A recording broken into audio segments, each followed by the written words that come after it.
ila xog ogaal ah oo ay heshay warbaahinta dalsan ayaa xaqiijinaya in ra'iisul wasaarihii hore ee Soomaaliya Nuur Xasan Xuseen Nuur Cade oo la xanuunsanayo caabuqa maalmihii dambe dunida sida xoogan ugu fidayay ee coronavirus. Ilaha xog ogaalka ah ee arintan aan ka soo xignay ayaa inoo sheegay in ra'iisul wasaarihii hore ee dalka Nuur Xasan Xuseen Nuur Cade uu ku xanuunsanayo magaalada London ee caasimadda waddanka Britain oo xanuunku uu ku haleelay isla markaana hadda lagu dabiibayo isbitaal ku yaala magaalada London.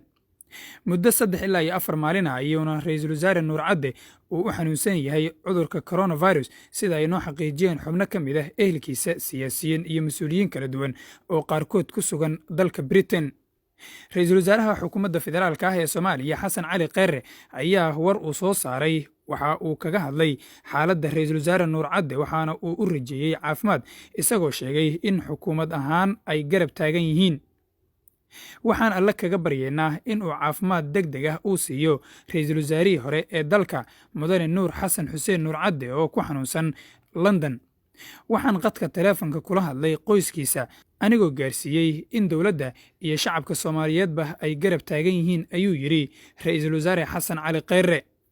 dhaqaatiirta ayaa weli la tacaalaya xaaladda caafimaad ee ra'iisul wasaarihii hore ee Soomaaliya Nuur Xasan Xuseen Nuur Cade oo la sheegay inuu ku xanuunsanayo isbitaal ku yaala magaalada London ee waddanka Britain isla markaana la xaqiijiyay inuu la xanuunsanayo caabuqa coronavirus.